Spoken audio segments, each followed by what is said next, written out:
So asking you if you have a favourite, Sean Carren, to be like asking if you have a favourite child, right? You can't have a favourite child. You love them for everything that's different about them. Mine, though, might just be that black and gold JPS car. Look, the JPS car's iconic. It set a new benchmark for team Sprintcar racing, but it really said, the Americans were coming and the Kinsers had arrived. I remember them hot lapping at Speedway Park, one in every corner, 1, 2, 3 and 4. Absolutely, and the photos still to this day, 1, 2, 3, 4. They're just so iconic. Just a really, really solid team, and really lucky to have that one as part of the collection.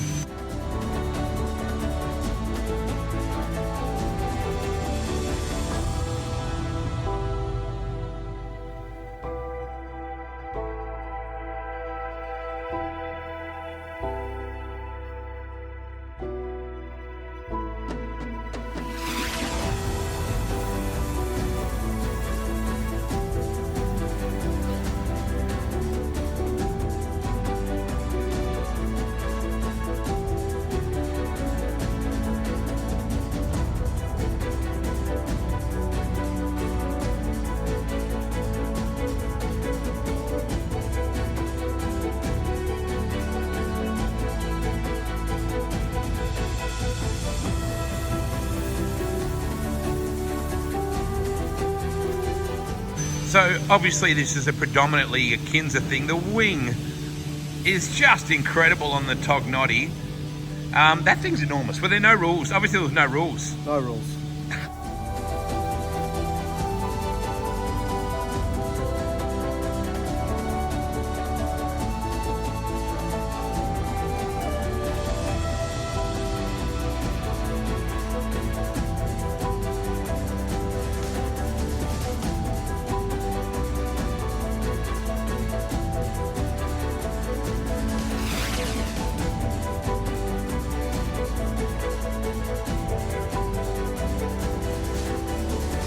No rules. And if they did, they made them up. It was a great event. Isn't it amazing though how there's no real emphasis on the side panel? Like how narrow the side panel is. It's all about the centre panel. Yeah, and if you read the piece from the day, they talked about the Cessna wing profile turned upside down and all the bits and pieces. But you see the evolution, and you can see the evolution from the late 70s through to 2014 and how it evolved, how sprint car racing evolved. And I can take you through each iteration of each piece, but that'd take a while. Why the Kinser thing? Oh, look. I mean, it seems like an obvious question, but you could have picked anybody. Oh, look, I'm a Steve Kinser fan. I tell the story, I met him, and then a year later I went back to see him again, and he said to me, "How you doing, Sean?" And all the people that he meets over the time. Yeah. But he remembered my name, and I've just always been a fan. Some of the iconic posters, especially the JPS car and the Commodore car, you see those posters for years, you grow up, and the guy was just determined to win.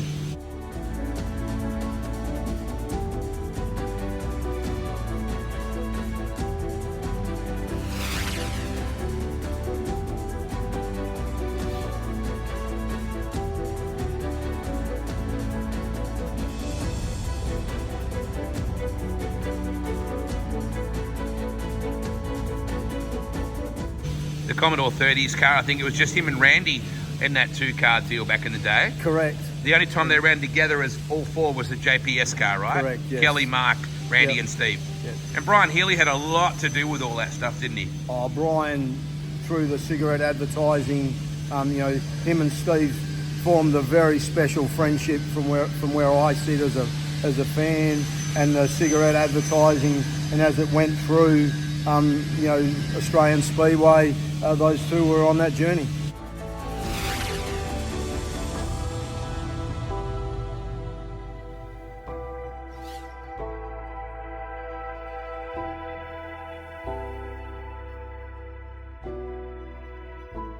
The Quaker State car proved that green wasn't superstition, it wasn't bad luck.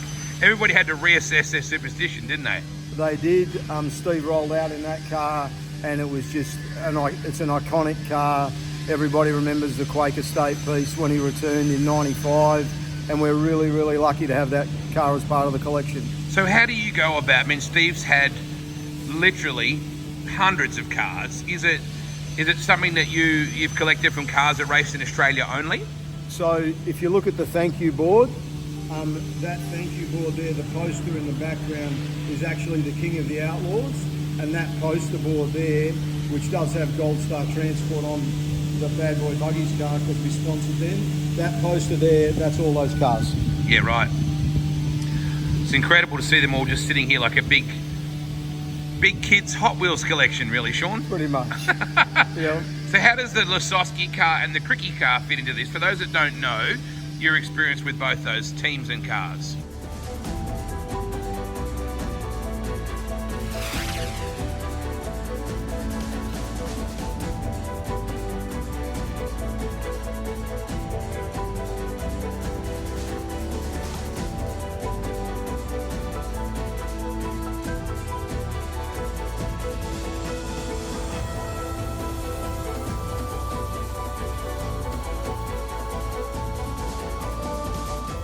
So I privileged to be crew chief on the Cricky car, which was part of the Kendrick Racing Quid team.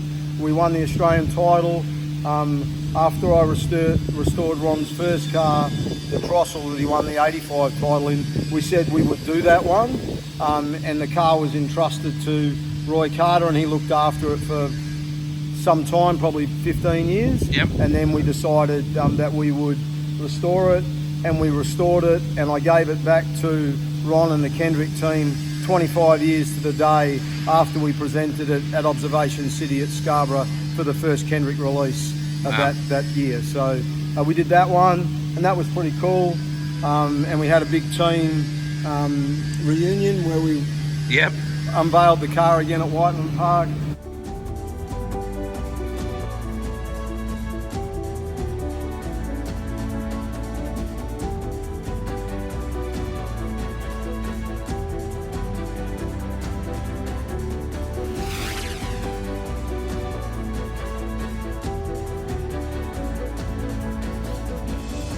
Then the Lasowski car, again, really privileged to be part of the team that won that race in 2000 with Danny. And I wanted to restore the car, and we did it. And then Danny showed up in January and said what a cool job we'd done, which was as cool as when Bob Trossel told me I'd done a good job on the first one. So. Bob Trossel really needed some sort of Order of Australia medal for Speedway, didn't he? Because he really broke down he took away the pond between Australian and American sprint car racing. Look, Bob set, the foundation work for not just Americans to come to Australia and race, but a lot of Australians owe their career to Bob Trossel.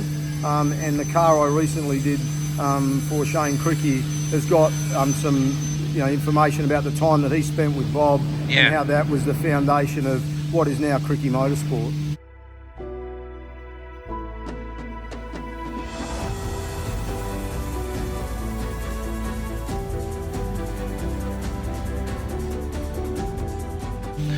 Why did you pick the Sanctuary Golf Resort car? Because Shane had a lot of cars too.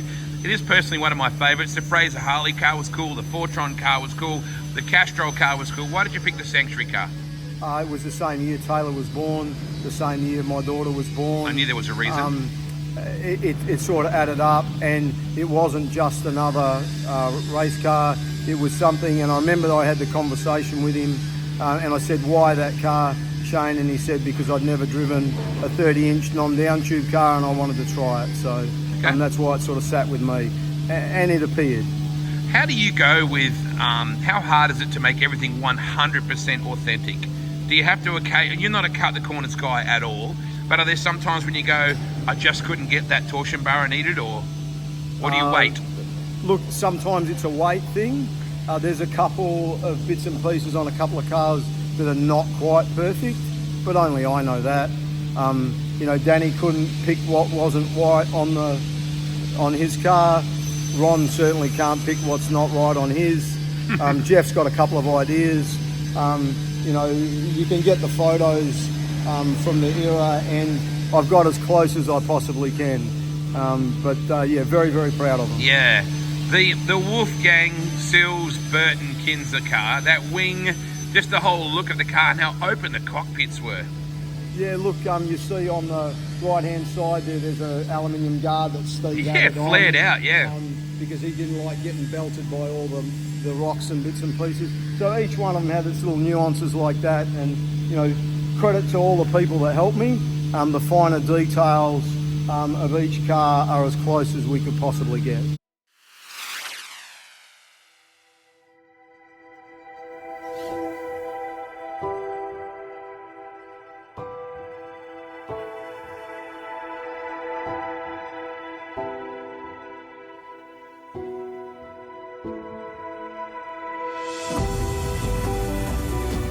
I really associate the Peter Jackson car with Parramatta.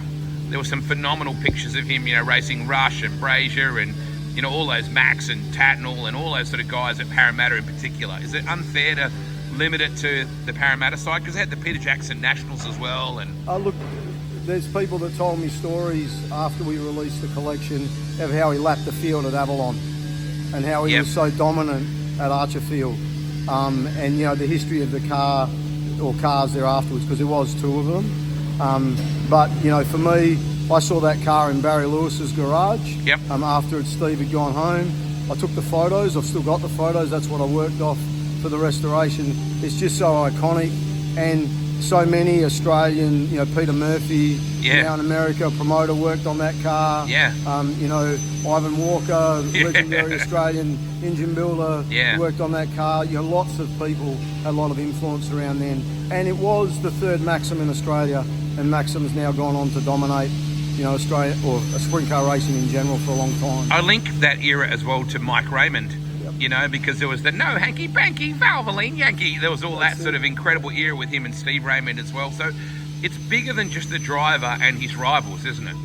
It's the era. It's the era. And if you look at the 90s and the 2000s with the Outlaws down under. But for me, at that time in my life when I was working on the Kendrick team with Ron, sprint car racing was the only reason we got out of bed in the morning other than to hug my wife. And then to see Steve so dominant and to have the Commodore cars still in my memory from when I first started. You know, the domination of those cars there and the way they set a new benchmark, and everybody wanted to beat them. Now we're in an undisclosed location. You can hear it's literally a working factory next to us right now.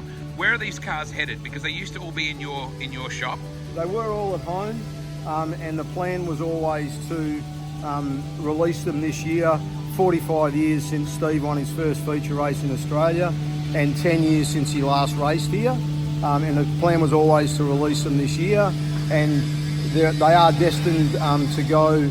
So the Cricky car is going to go to the Whiteman Park Museum, the Cricky Trossel is going to go to the Bunbury Museum, and then these cars are going to make a guest appearance in the Bunbury Museum in the coming months for a period.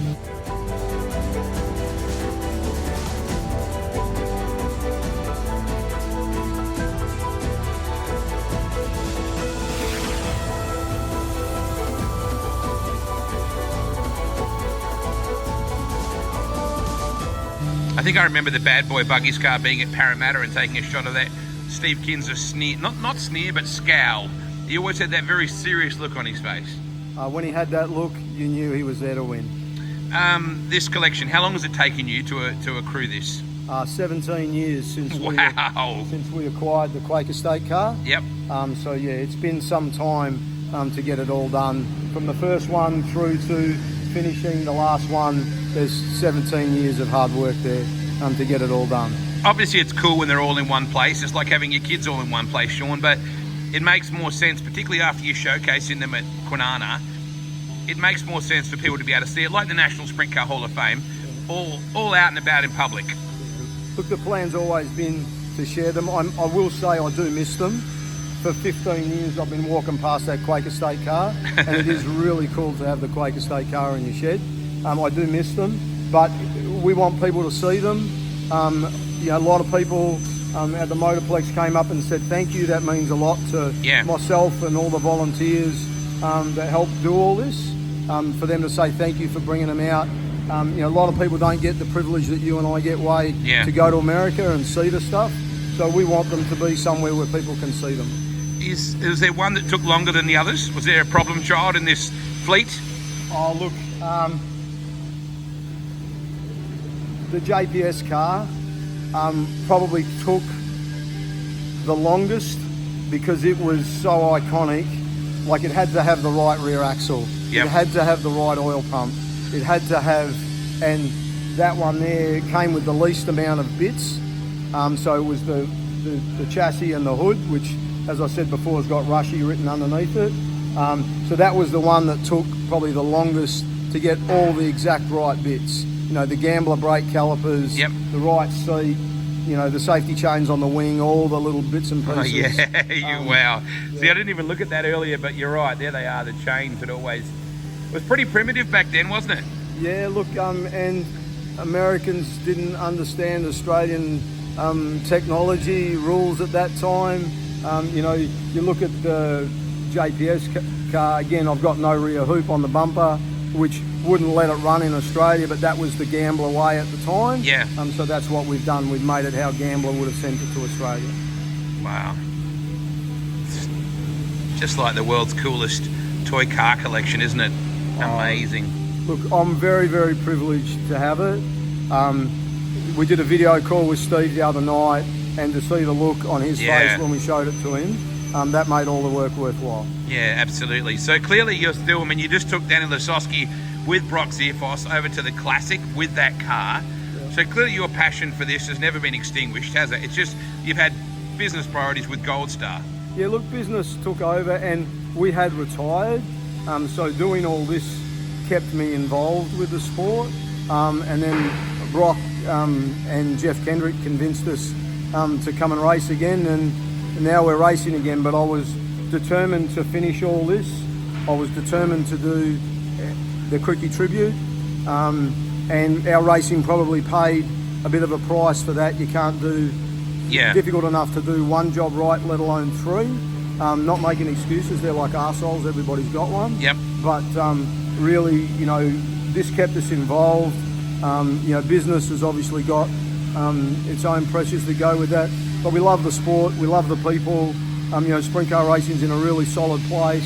And to be able to do this, and, you know, Steve's journey from, you know, the late 70s through to the sort of 2014-15 era is actually a journey of Australian Speedway. Yeah, absolutely. So as his cars got better, you know, Australia got better. Yeah, it was a rising tide. It was, absolutely, and still rising to this day.